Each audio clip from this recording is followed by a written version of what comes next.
Muy buenos días a todos. Gracias a Dios por este domingo 6 de agosto en que nos reunimos a las 10:30 para compartir nuestra predicación dominical. Antes de eso, comentarles la alegría que experimentamos como iglesia en la reciente vigilia que tuvimos el viernes de 7 a 10. Fue muy bendecida y damos gracias a Dios por haber podido realizarla. En esta mañana queremos hablar de un tema bien interesante y le vamos a llamar las 3 tempestades. Es interesante que en la Biblia encontramos mencionar 3 tempestades y cada una tiene un significado que sirve para nosotros. Una tempestad, siempre también, esa palabra ha sido usada para decir problemas, pero problemas difíciles que superan las fuerzas de uno.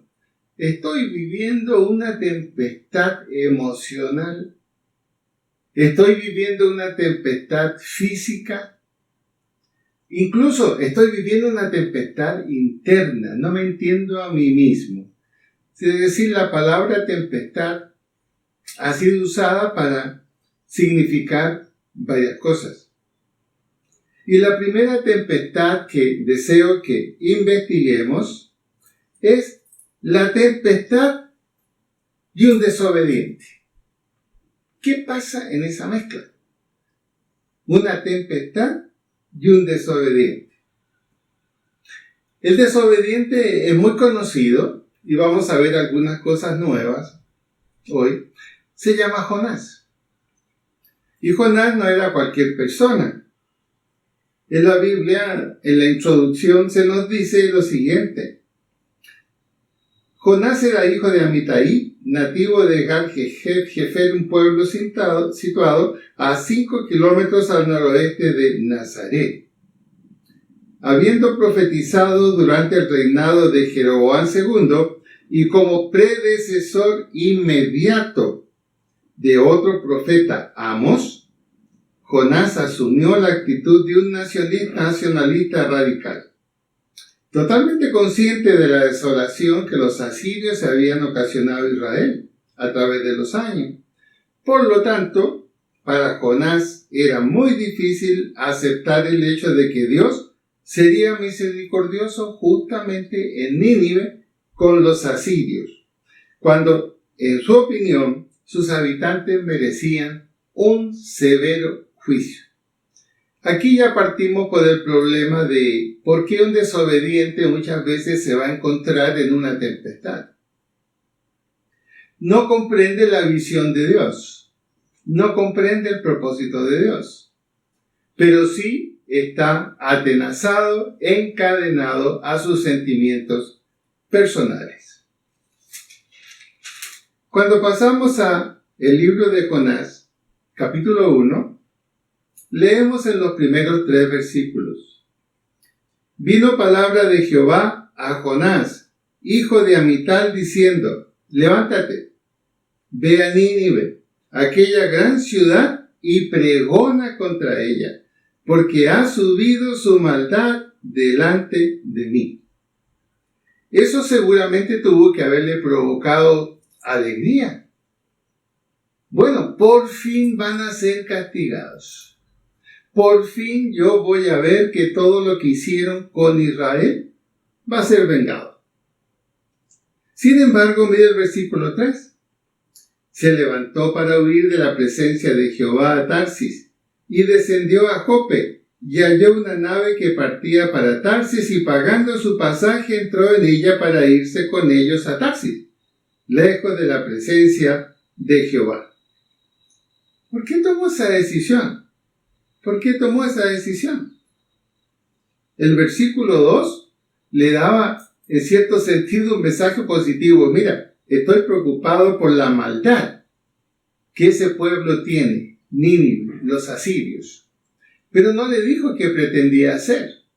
Obviamente Jonás infirió como Él siempre está acostumbrado a la misericordia, como Él siempre está acostumbrado a perdonar y a dar una segunda oportunidad, yo no voy a ser el instrumento para eso.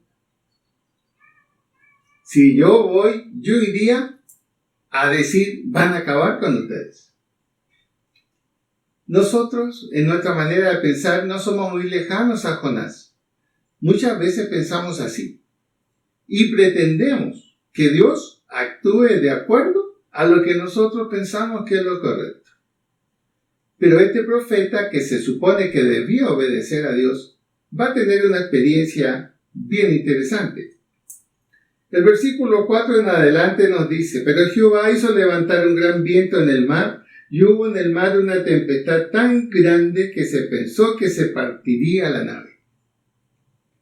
El capitán, los marineros, los encargados de trabajar en la nave, dijeron: ¿qué pasó? Hemos visto tormentas, pero nunca alguna como esta. Prácticamente esta tormenta amenaza con destruir completamente la nave, y todo el mundo comenzó a trabajar a alivianar la nave porque había que salvarse de alguna manera. Y comenzaron a buscar a toda la gente para que viniera a ayudar, obviamente. Sin embargo, Jonás había bajado al interior de la nave y se había echado a dormir. Versículo 5. Durmiendo en medio de una tempestad. ¿Por qué razón tomó esa actitud? Muchas veces el sueño es un intento nuestro de escapar de algo que está realmente dando vueltas en nuestra mente. Y seguramente Jonás estaba pensando: bueno, ¿será correcto lo que hice? ¿Tendrá que ver conmigo esto que está pasando? Y era tal la ansiedad que se echó a dormir. Olvidemos. Pensamos muchas veces que durmiendo los problemas se acaban. En el 6 dice: y el patrón de la nave se le acercó y le dijo: ¿qué tienes, dormilón? Levántate y clama a tu Dios, quizá Él tendrá compasión de nosotros y no pereceremos. Increíble. Estos hombres comenzaron a pensar en la ayuda de lo divino, en la ayuda de Dios. Hay algo que hacer, hay que pedir, hay que rogar a ver si Dios hace algo. Sin embargo, Jonás ni siquiera participó en eso. Ahora ellos se preocuparon y dijeron: a ver, ellos eran incrédulos, eran totalmente incrédulos, fundanos. Dijeron a sus compañeros: venid y echemos suerte para que sepamos por causa de quién nos ha venido este mal. Y echaron suertes, ¿y quién creen ustedes que manejó eso? La suerte cayó ¿en quién? En Jonás. Entonces le dijeron: decláranos ahora por qué nos ha venido este mal. ¿Qué oficio tienes? ¿De dónde vienes? ¿Cuál es tu tierra? ¿De qué pueblo eres? Y él le respondió: soy hebreo y temo a Jehová, Dios de los cielos, que hizo el mar y la tierra. Y a veces los incrédulos tienen más percepción de las cosas que un creyente desobediente. ¿Por qué has hecho esto? 19.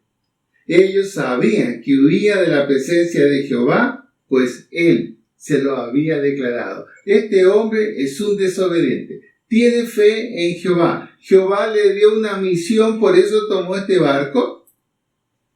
Y ocurre que está desobedeciendo a Dios. ¿Saben una cosa? La desobediencia se puede percibir en el rostro y en las actitudes de una persona y cómo habla. Eso le pasó a Jonás.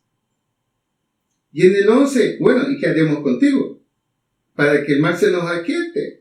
Y él respondió: tómenme, echadme al mar, y el mar se os aquietará, porque yo sé que por mi causa ha venido esta gran tempestad sobre vosotros. ¿Qué sucede cuando muchas veces hay una tempestad en la familia? Hay problemas. El esposo, la esposa. Los hijos también son víctimas del problema. Se produce una tempestad en la familia donde todo cambia de lugar.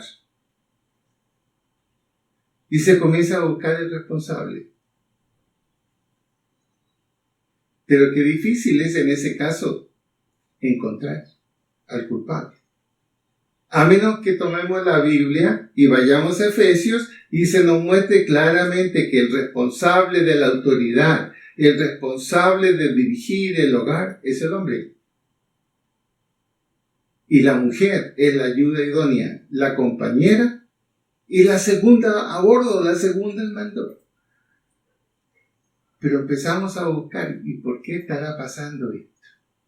¿Por qué estará pasando esto? Si hay algo bueno aquí en Jonás, es que él reconoce inmediatamente cuál es su pecado. Y estos hombres ahora dijeron, bueno, oraron, clamaron a Jehová. Señor, que no perezcamos nosotros por la vida de este hombre, ni ponga sobre nosotros la sangre inocente, porque tú, Jehová, has hecho como has querido. Es increíble el miedo cómo nos cambia nuestra percepción de la fe. Ahora estos hombres están clamando al Dios de Jonás. Y Jonás no está clamando por salvación. Persiste. Ok, me muero, pero no cambio de idea. ¡Qué desobediencia! Un profeta de Dios. Un hombre que había servido a Dios como profeta y había sido vocero para pueblos de Israel. A veces nosotros, aun siendo cristianos, nuestra conducta parece que cambia absolutamente frente a dificultades y especialmente a lo que no queremos hacer. Y tomaron a Jonás y lo echaron al mar, y el mar se aquietó de su furor. Y temieron aquellos hombres a Jehová con gran temor, y ofrecieron sacrificio a Jehová e hicieron votos.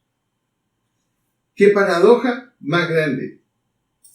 Lo que no quería hacer Jonás, actuar en favor de los que no creían, actuar en favor de todos los asirios, y estos hombres probablemente lo eran, y sin embargo, lo que él hizo, la experiencia que está pasando, y la forma en que ha hablado, convencieron a estos hombres.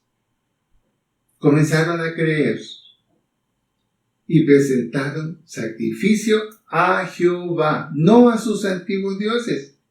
¡Qué increíble! A través de la desobediencia de Jonás, la primera victoria de Dios le dice, mira, ¿cómo te parece? Ayúdate a que estos hombres creyeran. Parece que a veces Dios aparentemente nos permite hacer lo que no debemos hacer y sin embargo lo usa, a veces para bendición. Sin embargo, Jonás no murió. Él quería morir, un suicidio. Entonces oró Jonás a Jehová, su Dios, desde el vientre del pez, el pez que tenía preparado Dios, que ¡prum!, tomó a Jonás y se lo tragó. No era una ballena. Algunos expertos dicen que puede haber sido un cachalote grande, muy grande, y que fue el que tragó a Jonás. Entonces oró Jonás a Jehová Dios desde el vientre del pez y comienza a decir, Señor, te invoqué en mi angustia y me oíste. Se da cuenta que el suicidio no era la mejor respuesta, está a salvo. Desde el seno del Seol clamé, es decir, hundido en el agua en una tremenda tormenta. Y mi voz oíste. Me echaste en lo profundo, en medio de los mares me rodeó la corriente. Todas tus ondas y tus olas pasaron sobre mí. A veces la lección de Dios para un desobediente es fuerte. Pero aquí Jonás se está dando cuenta que merecía lo que pasó. Y que la bondad y la misericordia de Dios para el desobediente tiene un precio. Tiene un precio. Entonces dije, soy desechado delante de tus ojos. Pero ahora creo, a pesar de las situaciones que estoy, en el vientre de un pez, en una oscuridad total, pero sé que veré tu santo templo. Las aguas me rodearon hasta el alma, rodeóme el abismo. El alga se enredó a mi cabeza. Descendí a los cimientos de los montes, es decir, lo más profundo del mar. Y la tierra echó sus cerrojos sobre mí para siempre. Mas tú sacaste mi vida de la sepultura, oh Jehová, Dios mío. Y continuaron las oraciones de agradecimiento de Jonás hasta que él dice, pagaré lo que prometí, o sea, iré donde tú me mandaste. Y ahí entonces la misericordia de Dios se derrama en forma total.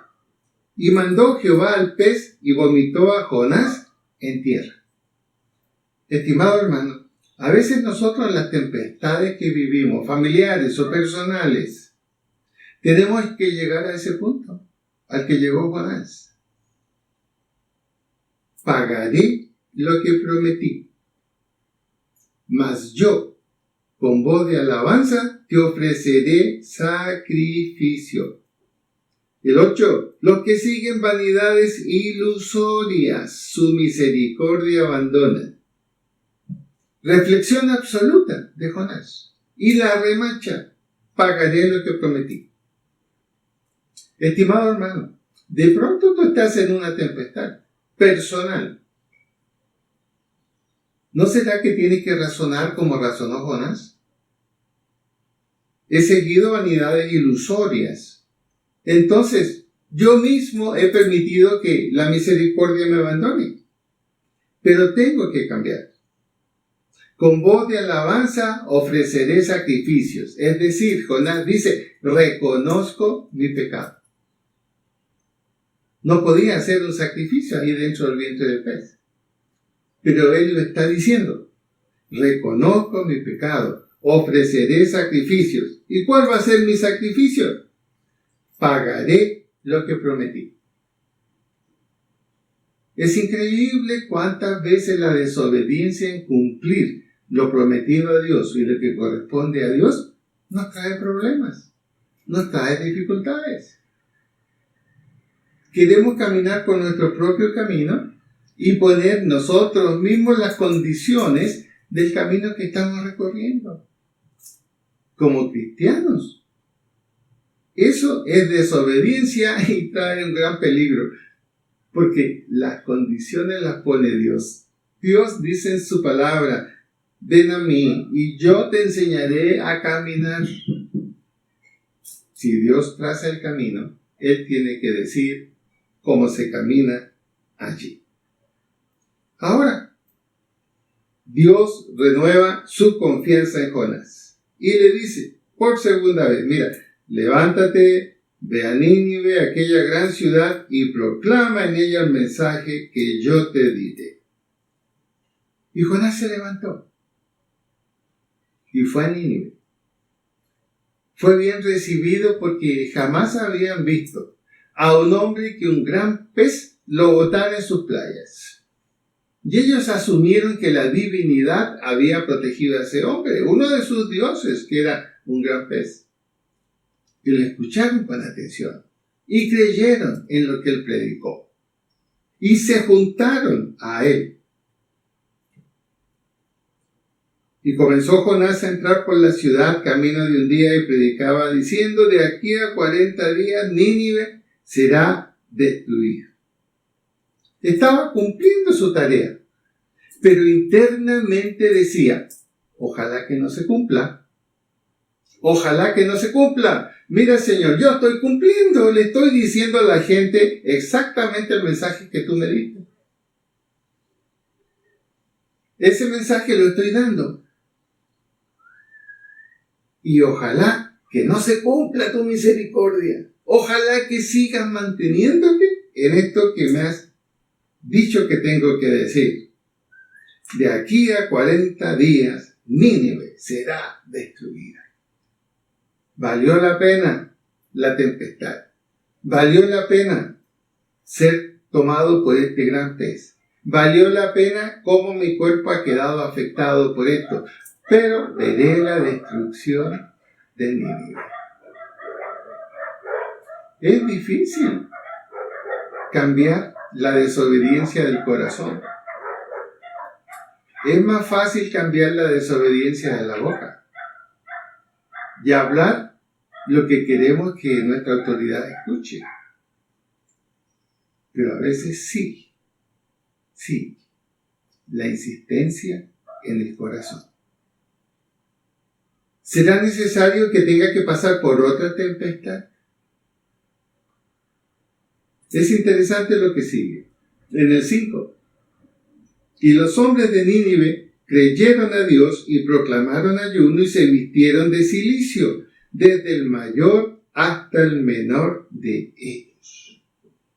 Y llegó la noticia hasta el rey de Nínive y se levantó de su silla, se despojó de su vestido, se cubrió de cilicio y se sentó sobre ceniza. Es decir, dijo: pueblo de Nínive, a partir de mí mismo, todos vamos a entrar en arrepentimiento y en súplica a Dios para que Él salve esta ciudad.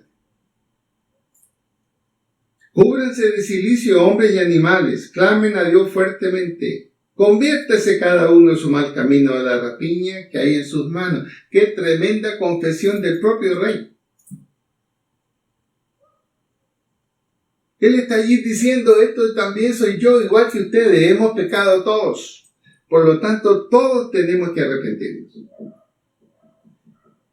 Y una palabra que nunca estuvo en los labios de Jonás en la forma en que este rey lo dijo. ¿Quién sabe si se volverá y se arrepentirá Dios y se apartará del ardor de su ira y no pereceremos? Es una confesión absoluta, como diciendo: Dios, no merecemos tu misericordia, no merecemos el perdón, merecemos lo que ha dicho este hombre, que de aquí a 40 días seríamos destruidos. Pero estamos delante de ti, confiando en lo que tú vas a hacer. Y el 10 dice: y vio Dios lo que hicieron, que se convirtieron de su mal camino y se arrepintió del mal que había dicho que les haría. Y no lo hizo. ¡Qué tremendo! En la Biblia dice: hay gozo en los cielos cuando un pecador se arrepiente. Jonás debería haber experimentado la alegría que toda la ciudad se arrepintió. Y por lo tanto Dios lo perdonó. Sin embargo, los restos de su desobediencia, la que estaba en el corazón, no en su boca, afloran. ¿No es esto lo que yo decía estando aún en mi tierra? Tú eres un Dios clemente, piadoso, tardo en enojarte, de grande misericordia y que te arrepientes del mal. En otras palabras, miren la equivocación de un desobediente. ¿De qué valió mi sacrificio de pasar por la tempestad y que me echaran al mar? ¿De qué valió que tú me salvaras si yo no he logrado ver lo que yo quería y lo que yo deseaba? ¿Qué conflicto el de un desobediente? Y noten, no era un creyente cualquiera. Era un profeta de Dios que ya Dios lo había usado mucho. Él está diciendo definitivamente: te quiero servir, pero yo quiero decidir quién se salva y quién muere. Obviamente que Dios no se lo permitió. No se lo permitió. Y ahora dice Jonás: por favor, Dios, Jehová, te ruego que me quites la vida, porque mejor es la muerte que la vida. ¿Cuántas veces nosotros, en momentos acalorados mentales, hemos dicho eso a Dios? Señor, yo estoy aburrido, estoy aburrida, por favor, mejor llévame contigo. Y Dios diría: pero para que te vengas conmigo tienes que morir. ¿Me estás pidiendo eso? Si todavía no es tu hora, yo decido cuando tú vienes para acá. Y no nos arrepentimos a veces de decir esas palabras. A veces, la tempestad en la familia. Mejor estuviera muerta a seguir casada contigo. Y él contesta, mejor yo estuviera muerto y no haber cometido este error. Y los hijos escuchando. Y estamos hablando de familia cristiana. O a veces, nosotros los pastores, ¿hasta cuándo tengo que soportar, Señor, esta congregación? Y Dios a uno le habla y le dice, mira, yo te estoy soportando a ti. ¿No te parece suficiente? Y viene la calma y viene el arrepentimiento. Y a usted como creyente en Cristo le puede pasar lo mismo. No podemos escribirle la pauta a Dios. No podemos decirle, Dios, si tú eres Dios, si tú eres justo, cambia esta situación en que yo estoy viviendo, y es a donde me estás llevando y lo que me estás pidiendo que yo haga. La Biblia dice, mejor obedecer que presentar sacrificios. La desobediencia es como pecado de brujería. Así le dijo Samuel a Saúl. ¿No nos dice la Biblia qué pasó después con Jonás? Se sentó a ver si Dios cambiaba de opinión. Dios no cambió de opinión. Se enojó.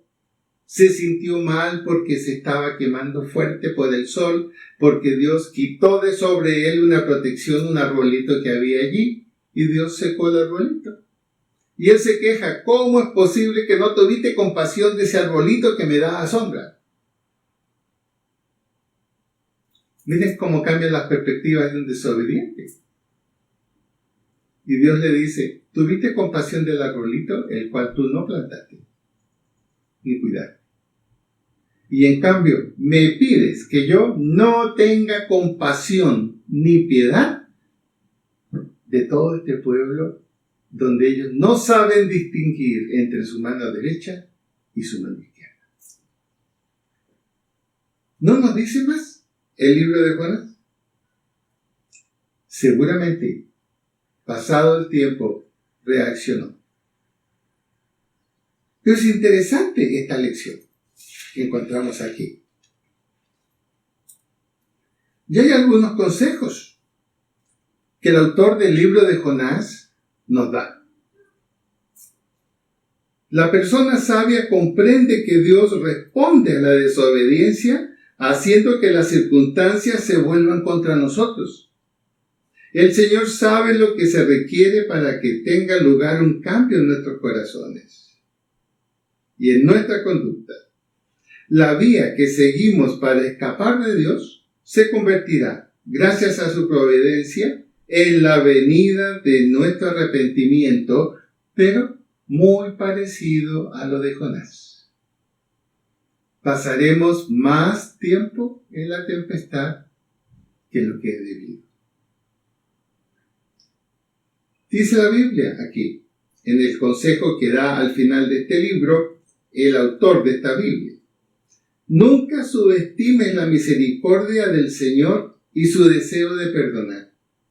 Nunca desalientes a quien quiera arrepentirse, ni te sientas agraviado cuando un enemigo decide arrepentirse y escapar al juicio que consideras merece. A veces un amigo que está en un tremendo lío, una tremenda tempestad, y él dice, ¿sabes lo mejor? Vuelvo a casa, voy a disculparme con mi mujer, con mis hijos y buscar la paz. ¿Y qué consejo a veces le damos? ¿Y te vas a acobardar? ¿Y vas a cambiar de idea? ¿Te vas a volver como un perrito manso? A eso se refiere aquí. Nunca desalientes a quien quiera arrepentirse, ni te sientas agraviado cuando un enemigo decida arrepentirse y escapar del juicio que consideras merece. Te hizo un mal, te hizo un daño, te robó, te criticó, hizo cualquier cosa que te dañó. Y es una tempestad. Uno se siente mal. Es una tempestad interna. Y aquí te dice, mira, no te sientas agraviado. El agravio existió, pero no te sientas así. Cuando un enemigo tuyo decide arrepentirse y escapar al juicio que consideras que merece. Haz enseguida lo que el Señor te indique, es decir, no esperes para hacer lo que tú sabes que Dios te está pidiendo hacer. No esperes a decir lo que Dios está esperando de ti decir. Recuerda que la testarudez te ocasiona problemas. A Pablo le dijeron, dura cosa, Pablito, es dar coces contra el aguijón. No sigas haciendo eso. Estás golpeando algo que no se va a romper y se va a romper tu mano o tu pie. A eso se refiere aquí. Haz enseguida lo que el Señor te indique. Recuerda que la testarudez te ocasiona problemas. Los seres humanos somos muy testarudos. Y a veces algunos cristianos también, yo primero. Pero la testarudez ocasiona problemas. Reconoce que Dios no acepta la desobediencia. Arrepiéntete y obedece. Cambia de actitud y comportamiento. Haz frente al pecado en tu vida. Confiesa sin dilación cualquier conducta errada. Recuerda, como Jonás, no puedes esconderte de Dios. No puedo esconderme de Dios. ¿Qué lección tenemos aquí en el libro de Jonás? ¿Qué lección tenemos aquí? El amor, la misericordia de Dios siempre está disponible. Pero si nos mantenemos en la desobediencia, sí recibiremos esa misericordia. Sí experimentaremos el amor. Pero tendremos que pasar por algunas consecuencias de la tempestad que provocamos. Interesante. Les sugiero que este libro lo lea completo. El segundo tipo de tempestad que tenemos le vamos a llamar la tempestad y un dormilón. ¿Cómo le parece? La tempestad y un dormilón. En Mateo, en el capítulo 8, del versículo 18 al 27. Viéndose Jesús rodeado de mucha gente, mandó pasar al otro lado. Y vino un escriba y le dijo, Maestro, te seguiré a donde quiera que vayas. Jesús le dijo, la zorra tiene guaridas y las aves del cielo nidos. Mas el Hijo del Hombre no tiene dónde recostar la cabeza. Otro de sus discípulos le dijo, Señor, permíteme que vaya primero y entierre a mi Padre. Jesús le dijo, sígueme, deja que los muertos entierren a sus muertos. Mucha gente quería ser discípulo de Jesús. Y algunos eran bien importantes. Recuerden el caso de Nicodemo, José de Arimatea. Y Jesús les dice muy clarito, las zorras tienen guarida, las aves del cielo nidos, mas el Hijo del Hombre no tiene dónde recostar su cabeza. Si quieren seguirme, sepan esta realidad, que puede acontecerles también a ustedes. Y vinieron las excusas y las disculpas. Ahora, todo este diálogo de Jesús lo escucharon los otros discípulos. Y el Señor, yo creo que les quiso hacer una prueba, no hay duda. Y en el versículo 23, Él los invitó, vamos a la barca, entremos a la barca, vamos a atravesar al otro lado. Así que, démonos un descansito, ya hemos trabajado mucho. Y entrando él en la barca, sus discípulos le siguieron. Ya aquí que se levantó en el mar una tempestad tan grande que las olas cubrían la barca, pero él dormía. A diferencia de Jonás, que el enojo lo hizo dormir, aquí es otra la causa de que Jesús está dormido. Y vinieron sus discípulos y le despertaron diciendo, Señor, sálvanos que perecemos. Él les dijo, ¿por qué teméis, hombres de poca fe? Entonces levantándose, reprendió a los vientos y al mar, y se hizo grande bonanza. Y los hombres, los discípulos, se maravillaron diciendo: ¿qué hombre es este que aún los vientos y el mar le obedecen? Imaginémonos en la barca. Ellos estaban acostumbrados a andar con Jesús. Sabían que Jesús era una seguridad absoluta para ellos. Si había un problema que ellos no podían resolver, Jesús lo resolvía. Si tenían que alimentar a toda una multitud y no había con qué, Jesús lo resolvía. Cualquier situación, aún preguntas, diálogo con los judíos, Jesús los enfrentaba. Y ellos caminaban en seguridad. Sabían que estaban con quien era el que manejaba absolutamente todas las cosas. Pero en esta situación, seguramente yo creo que fueron un poquito estimulados por lo que escucharon de aquellos discípulos que decían: queremos estar contigo, queremos seguirte. Y Jesús les decía: estas son las condiciones. Las zorras tienen guaridas, yo no tengo. Los aves del cielo tienen nidos, yo no tengo. El Hijo del Hombre no tiene dónde recostar la cabeza. Y seguramente ellos se fueron un poquito impresionados con lo que escucharon. Y en la barca a lo mejor se preguntaron: muchachos, ¿por qué no reflexionamos un poco?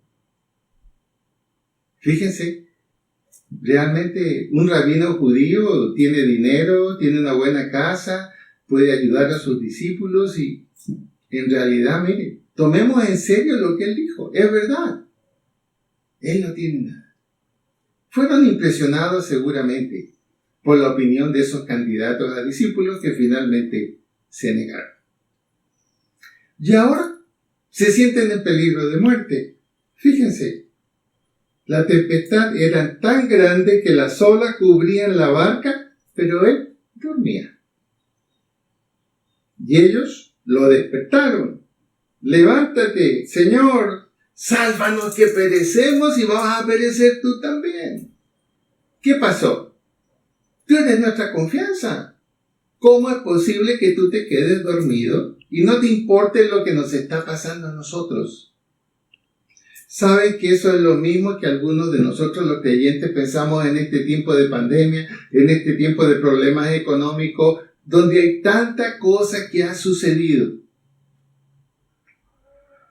Y algunos de nosotros quisiéramos como levantar las manos, tomar al Señor Jesús y remecerle un poquito: Señor, despierta, despierta. ¿No te das cuenta de la situación en que estamos? ¿No te das cuenta de las dificultades en que estamos? Quiero decirte una cosa: Jesús no está dormido. Jesús no se ha hecho a un lado de toda esta situación que estamos viviendo en este año 2020. Él no se ha hecho a un lado. Él hizo una promesa de estar con nosotros todos los días hasta el fin del mundo, y esa promesa la ha cumplido y la cumplirá. Pero aquí hay una lección que estos discípulos iban a aprender. Jesús se despierta y les pregunta: ¿por qué teméis, hombres de poca fe? ¿Por qué teméis, hombres de poca fe? El dormilón aparente. Es increíble la autoridad con que lo sienta y les dice: ¿qué pasó? En otras ocasiones no han temido. En otras ocasiones que hemos salido de algún lugar porque nos apedrearon y ustedes estaban firmes. Pero recuérdense que aún firmes, pero con deseo de venganza. Se refería a Pedro, que le dijo: Señor, ¿por qué no ora para que caiga fuego sobre esta ciudad donde nos han recibido? Y Jesús le dijo: no sabes lo que pides. Y aquí les dice a todos: ¿por qué teméis, hombres de poca fe? La palabra fe aquí es la palabra oligopistos. Oligos, pequeño, y pistis, fe. lo cual denota una fe que carece de confianza o que confía demasiado poco. Jesús usó la palabra en varias situaciones como una admonición delicada o reprensión amable a la incredulidad o la total desconfianza que observaba. En la situación en que estamos nosotros, estamos en la barca con Él. Nuestra vida lo tiene a Él en nosotros. Estamos viviendo una tempestad, no hay duda. Y una tempestad bastante fuerte que lo ha sacudido todo. La salud, los recursos económicos, la tranquilidad y aún la libertad de ir donde queramos. Y muchos cristianos nos estamos preguntando, ¿es que el Señor se ha quedado dormido? Hemos pedido, hemos declarado en fe que las cosas van a cambiar y las cosas no cambian. La tempestad arrecia. Si nosotros miramos, por ejemplo, la situación de nuestro país y vemos las cifras de nuestro país, es una tempestad que está amenazando que el barco naufrague. Las cifras no son buenas. Aparentemente, vamos a tener un serio colapso económico y social. ¿Cuánta gente hay que no tiene trabajo? Es una tempestad absoluta. Y para muchos cristianos parece que Jesús, el dormilón, está haciendo nada. Pero estamos equivocados. El Señor Jesús tiene el absoluto control de todas las cosas. El Señor Jesús está usando esta situación para que muchas personas se acerquen a Él. Para que muchas personas se acerquen a Él. Y algunos son tan porfiados que habrá que permitir que se lancen al mar buscando terminar con esta situación. Y si son creyentes desobedientes, de allí los sacará el Señor para demostrarles que Él no está dormido, no se ha olvidado de nosotros. Lo que está sucediendo es parte de su plan y nosotros somos los ejecutivos de ese plan y estamos llamados a vivir en fe, en confianza y dar testimonio de nuestro Dios. Hoy más que nunca tenemos que decir, Dios es bueno y su misericordia es para siempre. El Señor no está dormido. Despiértalo. Háblale con Él. Dile que das gracias por todo en esta vida. Dile que estás dispuesto a hablar de Él. Dile que esto no cambia, que tenemos que hacer nuestra tarea. ¿Cómo se hablaba el viernes en la vigilia? El Señor está con nosotros. Escuchamos los testimonios. El Señor tiene su mano sobre los que han caído enfermos. Y el Señor tiene la promesa que ninguno perecerá. Porque Él está ahí. Él no está dormido. Él está activo. Pero ¿qué pasa a veces, querido hermano, con tu fe? Da gusto bañarse en un mar tranquilo. Qué agradable es flotar prácticamente solo de espaldas. Pero cuando el oleaje arrecia y las nubes se oscurecen y viene la hora y el consejo de salir del agua, las cosas cambian. Tenemos autoridad sobre esta tempestad en la que nosotros estamos viviendo hoy. Y tenemos que declarar, tal como lo hace el Señor Jesucristo. Versículo 26. Entonces levantándose reprendió a los vientos y al mar, y se hizo grande bonanza. reprender. ¿Qué significa reprender? No estar de acuerdo con lo que sucede. Y despertar, llamémosle así, al Señor Jesucristo, para que Él actúe, para que Él fortalezca nuestra voz, fortalezca nuestra actitud, fortalezca nuestra voluntad y nos convenza que Él no se ha bajado del barco. Está allí. El Señor Jesús no se ha ido de Colombia. El Señor Jesús está aquí. ¿Por qué? Porque Él hizo la promesa. A sus discípulos, cuando les dio la gran comisión, y ellos dudaban y tenían temor ante la tremenda tarea, Jesús les dio la firmeza absoluta. ¡Hey! Pongan atención, dijo Jesús. Toda autoridad me ha sido dada en el cielo y en la tierra.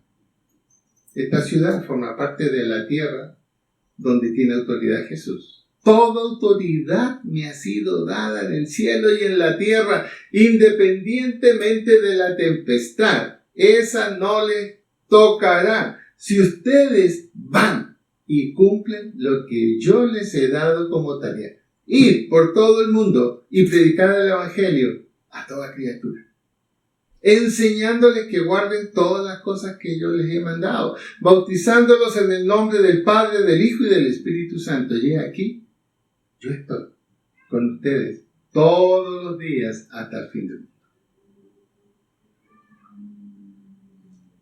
Un creyente dormido siempre va a tener un Jesucristo dormido. Y va a tratar de arreglar las cosas por su propia cuenta. Pero un creyente activo, un creyente vivo, confiado en el Señor Jesucristo, Él sabe que le basta clamar. Clama a mí y yo te responderé y te enseñaré cosas grandes y difíciles que tú no sabes. He aquí, yo soy Jehová, Dios de toda carne. ¿Habrá algo que sea difícil para mí? Esta pandemia es la tempestad en la que nosotros estamos. Pero podemos salir de ella en el nombre de Jesús.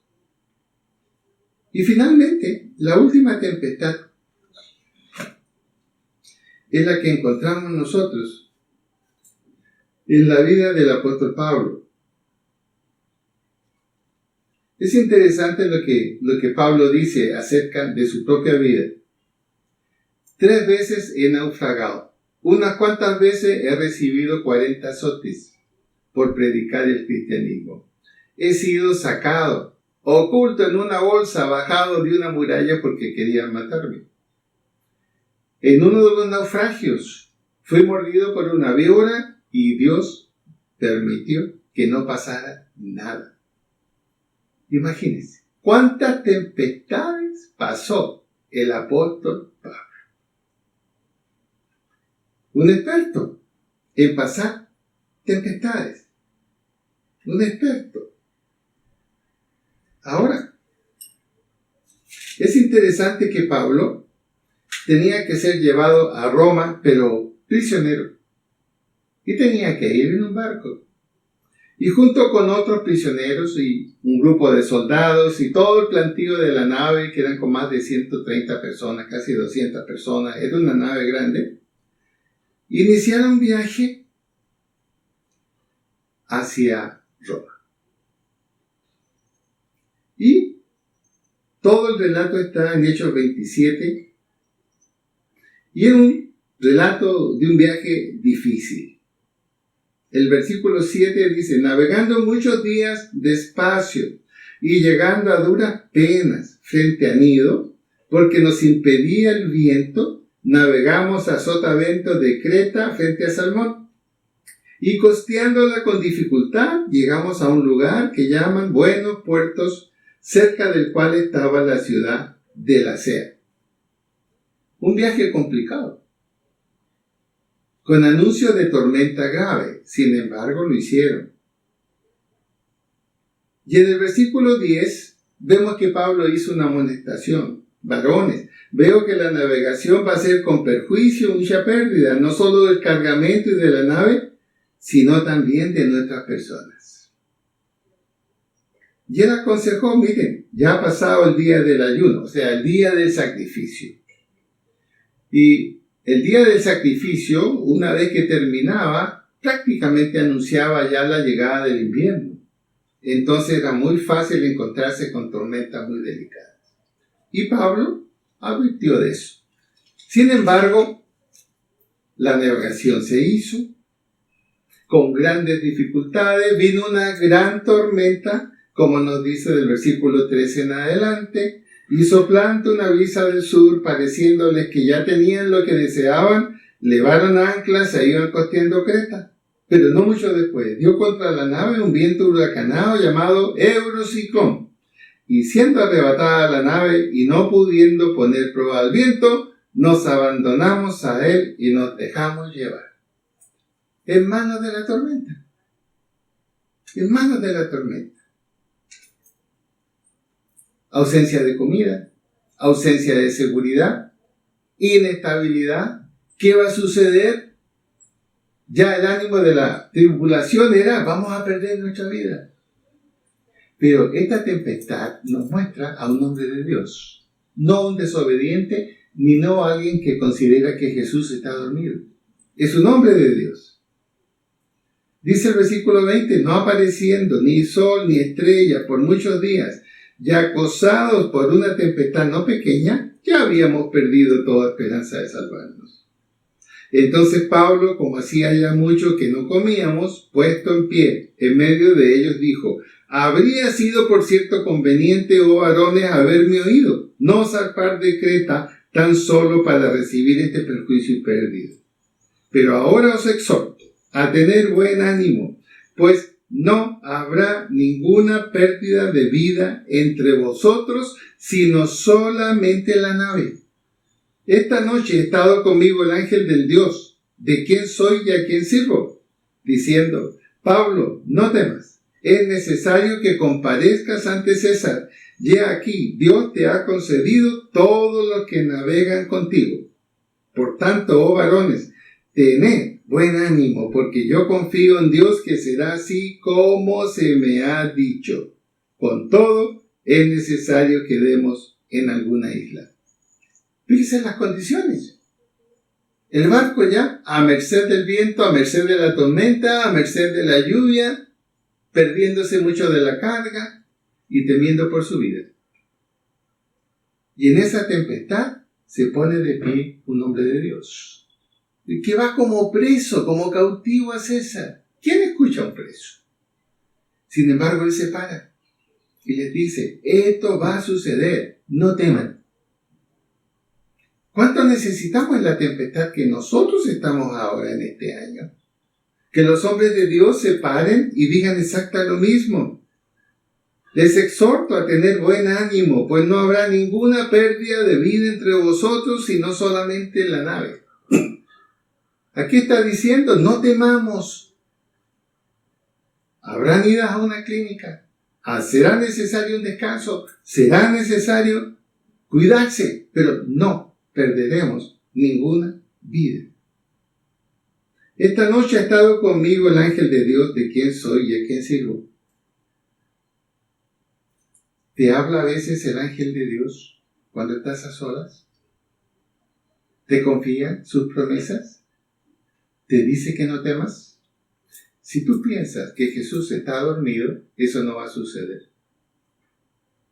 Pero si tú piensas que Jesús está atento a cumplir su palabra, la que dijo su Padre, clama a mí, yo te responderé, tú podrás afirmar con seguridad la victoria de Dios sobre cualquier situación. ¿Cómo pasó en esta tempestad?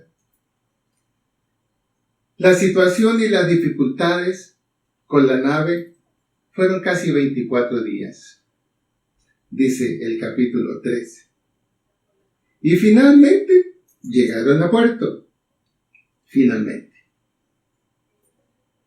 Cuando llegaron a puerto, más bien una isla, todo el mundo se quiso echar al agua para salvarse. Porque si se quedaban allí esperando que las olas le llevaran a la isla, todo eso se iba a destruir, como evidentemente pasó. Pero el centurión salvó a Pablo. Versículo 43. Pero el centurión, queriendo salvar a Pablo, les impidió este intento. Es decir, no se meta todo el mundo al agua, porque allí los soldados seguramente los van a matar, para que no se arranquen. Y mandó que los que pudiesen nadar se echasen los primeros y saliesen a tierra, y el centurión, el jefe, le dijo a los soldados, quietos ahí. Y los demás parten tablas, parten cosas de la nave, y así aconteció que todos se salvaron saliendo a tierra. La diferencia en una tempestad que hace un hombre de Dios, un hombre que confía en Dios, un hombre que no está en desobediencia, un hombre que está atento con el Señor y un hombre que confía en la palabra de Dios. Esos son los hombres que tenemos que ser hoy. Y si hemos ido al estilo de Jonás, es la hora de cambiar. Si hemos ido al estilo de aquellos que miraban a Jesús durmiendo, tenemos que cambiar. Y tenemos que ser ese hombre de Dios como Pablo, que simplemente está dispuesto a hacer lo que Dios le dice. Confía en Dios y lo declara. Y lo declara públicamente. Que el Señor nos ayude y seamos obedientes a las instrucciones de Él. Y pasaremos esta tormenta en que estamos viviendo. Sin duda alguna, la pasaremos. Porque Dios es Dios. Jesús es Jesús. Y para siempre es la misericordia de ambos. Padre, te damos gracias en esta mañana por tu palabra. Queremos ser hombres de Dios, como Pablo. Y si hemos sido como Jonás, Señor, que vayamos delante de ti, que nos arrepintamos de esa manera de ser y que vivamos bajo tu misericordia y nueva oportunidad. Señor, que no busquemos la solución solo nosotros mismos, que no pensemos que tú estás lejos y durmiendo. Todo lo contrario, estás al lado nuestro y sabemos que todo lo que pidamos al Padre en el nombre tuyo, lo recibiremos. Gracias, Señor, en el nombre de Jesús. Estimados hermanos, en el día de hoy recordamos la Santa Cena. Esa promesa del Señor de estar siempre con nosotros, esa promesa de que el que come su carne y bebe su sangre no morirá para siempre. Esas palabras dichas en la última cena del Señor con sus discípulos y que ahora se hacen presentes en nosotros en obediencia nuestra. Él nos dijo, haced esto en memoria de mí, porque todas las veces que comieres este pan y bebieres esta copa, la muerte del Señor anunciáis hasta que Él venga. Y cuando Él venga, será el fin absoluto de todas las tempestades por las que podrán pasar nuestra vida. Hola, buenos días, querida familia en la fe. Doy gracias a Dios porque estamos todos juntos celebrando esta Santa Cena. Esta Santa Cena es algo muy significativo para nosotros los hijos de Dios. Primero tiene que ver con Jesús, con su sacrificio en la cruz, con esa redención que nos ha dado, que realmente nos ha sacado de la esclavitud a la libertad, de la muerte a la vida, a través de su sacrificio en la cruz. De verdad doy gracias a Dios por este momento tan especial, porque nos implica estar en comunión los unos con los otros. Vamos a ir a la palabra de Dios, donde dice, tomando la cena indignamente, en 1 Corintios capítulo 11, versículo 27. Dice, de manera que cualquiera que comiere de este pan o bebiere esta copa del Señor indignamente, será culpado del cuerpo y de la sangre del Señor. Por lo tanto, pruébese cada uno a sí mismo y coma así el pan y beba de la copa. Vamos a orar. Bendito Dios de la gloria, como te damos gracias, Señor, por este momento tan especial, donde estamos delante de tu presencia, soberano Dios. Padre, queremos pedirte perdón, porque te ofendemos de muchas maneras, con los pensamientos, con lo que tenemos que hacer y no hacemos, con aquellas cosas, Señor, que no hacemos correctamente ante tus ojos. Ayúdanos, Señor, a estar en perfecta comunión contigo. Tu palabra dice que si confesamos nuestros pecados, Tú eres fiel y justo para perdonarnos y librarnos de toda maldad. Si decimos que no tenemos pecado, te hacemos a ti mentiroso y la verdad no está en nosotros. Por lo tanto, Señor, queremos estar limpios delante de tu presencia. En el nombre poderoso de Jesús. Gracias, Padre, porque esta Santa Cena es un recordatorio, es una conmemoración del sacrificio de Jesús y donde deseamos todos sus hijitos que Jesucristo vuelva por su iglesia, o sea, por nosotros. Aquí tenemos el pan, que es el cuerpo de Cristo, y el vino, que representa su sangre preciosa. Entonces, podemos participar en familia, con sus seres queridos allí donde están, podemos participar. Vamos a bendecir el pan y el vino. Bendito Dios, te damos gracias, Señor, por este pan y este vino, que son simbólicos, Señor. Simbolizan tu cuerpo y simbolizan tu sangre preciosa en la cruz. No es que sean, pero sí son parte significativa para nosotros, tus hijos. Gracias, Señor, por este pan y por este vino. Lo bendecimos en el nombre poderoso de Jesús. La institución de la cena, seguimos en 1 Corintios 11, versículo 23. Porque yo recibí del Señor lo que también os he enseñado, que el Señor Jesús, la noche que fue entregado, tomó el pan. Y dice, y lo bendijo. Habiendo dado gracias, lo partió y dijo, tomad esto, que es mi cuerpo, que por vosotros es partido, haced esto en memoria de mí. Asimismo también tomó la copa después de haber cenado, diciendo, esta copa es el nuevo pacto en mi sangre. Haced esto todas las veces que la bebiereis en memoria de mí. Por lo tanto, tomamos el pan, primera cosa, y decimos, este es mi cuerpo que por vosotros es entregado. Haced esto en memoria de mí. Compartamos el pan.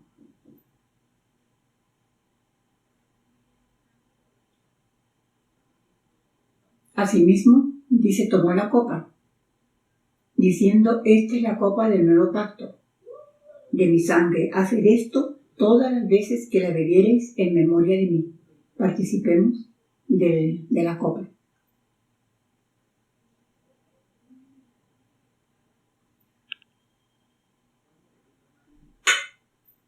Bendito Padre, te damos gracias por este acto tan sencillo, pero tan significativo en nuestras vidas y en nuestro crecimiento espiritual. Gracias, Señor, te doy por todos mis hermanos, por mis hermanas, por esta familia espiritual, Señor, que tú nos has dado, que participan con nosotros en este sacramento que es la institución de la Santa Cena. Padre, te alabo, te bendigo, te doy toda honra y toda gloria, y te pido, Señor, que tu Espíritu Santo Divino sea sobre cada persona que está hoy acompañándonos en esta institución de la Santa Cena. Bendice, Señor, cada persona, como bendice también las familias. Padre, te alabo, te bendigo, te doy gracias, te doy toda honra y toda gloria, y estamos expectantes, Señor, a lo que tú harás en este día y lo que estamos en tu presencia. Gloria al Padre, gloria al Hijo y gloria al Espíritu Santo. Que la bendición de Dios repose sobre cada uno de ustedes y sobre los seres queridos. Amén y amén. Que Dios nos bendiga a todos. Hasta luego.